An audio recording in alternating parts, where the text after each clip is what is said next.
మీరెప్పుడైనా ఇలా ప్రార్థన చేశారా?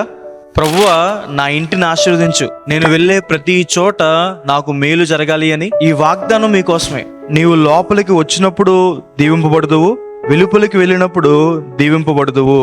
హల్లెలూయా. దేవుడు మిమ్మల్ని ఇంట్లో మాత్రమే కాదు, బయట మాత్రమే కాదు, మీరు లోపలికి వచ్చినా బయటికి వెళ్ళినా దీవిస్తారని. అంటే ప్రతి సమయంలో, ప్రతి సందర్భంలో, ప్రతి స్థలంలో దేవుని ఆశీర్వాదము మీకు తోడుగా ఉంటుంది. లోపలికి వచ్చినప్పుడు ఆశీర్వాదం అంటే మీ ఇంట్లో, మీ కుటుంబంలో, మీ మ్యారేజ్ లైఫ్లో, మీ పిల్లల మధ్య సమాధానము, దేవుని ప్రేమ, దేవుని ఆశీర్వాదము, ఆరోగ్యము, సమృద్ధి ఉంటుంది. ఒబేదేం ఇంట్లో దేవుని మందసం ఉన్నప్పుడు తనకున్నదంతా ఎలాగైతే ఆస్వాదించబడిందో దేవుడు మిమ్మల్ని కూడా అలాగే ఆస్వాదిస్తారు. బయటకు వెళ్ళినప్పుడు అంటే మీ స్టడీస్లో, మీ బిజినెస్లో, మీ జాబ్స్లో, మీ ప్రయత్నాల్లో దేవుని హస్తము మీకు తోడుగా ఉంటుంది. దేవుని దీవెన మనకు ఉండడం ద్వారా మనం గొప్ప వాటిని సాధిస్తాం. దేవుడు యోబు గారికి ఉన్న కుటుంబాన్ని, తన పిల్లల్ని, తన ఆస్తిని దీవించారు. అబ్రహాము గారిని అన్ని విషయాల్లో ఆస్వాదించారు. యోసేపు జీవితంలో, యోసేపు ఐగుప్తు దేశంలో ఉన్న, బానిసగా ఉన్న, చెరసాల్లో ఉన్న యోసేపు ఆస్వాదించబడ్డాడు. మీరు ఏ పరిస్థితుల్లో ఉన్నా దేవుడు మిమ్మల్ని దీవిస్తారు. దేవుడు ప్రతి శాపాన్ని ఆశీర్వాదకరంగా మారుస్తారు. దేవుడు మీ ఆహారాన్ని దీవిస్తారు. మీకు సమృద్ధిని, ఆరోగ్యాన్ని కలగచేస్తారు.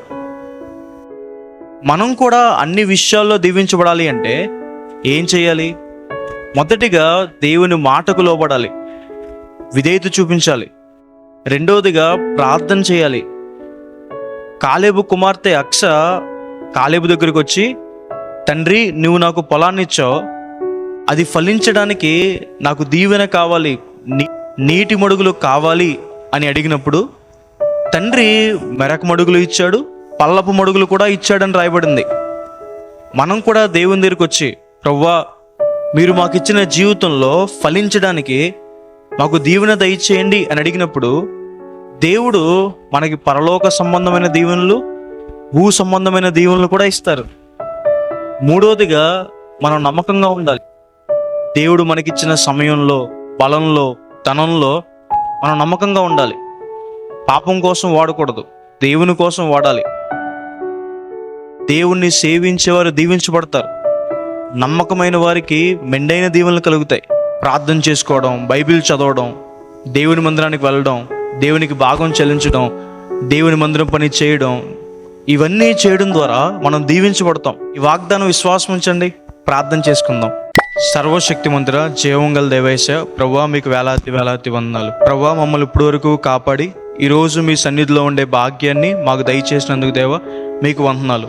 ప్రియులు ఎంతమంది అయితే ప్రభువా ఈ ప్రార్థనలు ఏకీపిస్తున్నారో వారిని దీవించండి, వారికి అన్నిటిని తొడవండి, వారి కార్యాలు సఫలం చేయండి.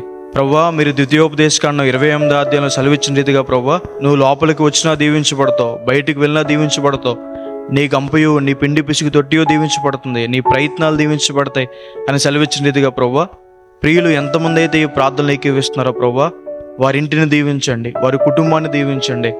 ప్రభా, వారు చేసే జాబ్స్ని దీవించండి. ఆ రోజు ఒబేదేం ఇంటిని ఆస్వాదించిన రీతిగా ప్రభా, యోబు గారికి ఉన్నదంతా దీవించిన రీతిగా ప్రభా, అబ్రహాము గారిని అన్ని విషయాల్లో ఆస్వాదించిన రీతిగా ప్రభా, ఈ ప్రార్థనలు ఏకీవించిన వారిని కూడా ఆస్వాదించండి అయ్యా. ప్రభా, మీరు మాకు ఇచ్చిన ఈ జీవితాల్లో మేము ఫలించడానికి ప్రభా, మాకు పర సంబంధమైన దీవెనలు, భూ సంబంధమైన దీవెనలు దయచేయమని దేవా ప్రభా ప్రతిమాలుకుంటున్నాం ఏసయ్యా. ఈ ప్రార్థనలు ఏకీవిస్తున్న వారందరి జీవితాలని ప్రభా మీరే ఫలింప చేయండి అయ్యా. ప్రతి శాపాన్ని ఆశీర్వాదకరంగా మార్చండి అయ్యా. ప్రతి కీడుని మేలుగా మార్చండి అయ్యా. దుఃఖాన్ని సంతోషంగా మార్చండి అయ్యా. ప్రభా, మేము అడిగినవన్నీ పొందుకున్నాం నమ్ముతూ యేసు నామమున వేడుకుంటున్నాం తండ్రి. ఆమేన్. God bless you. God bless India.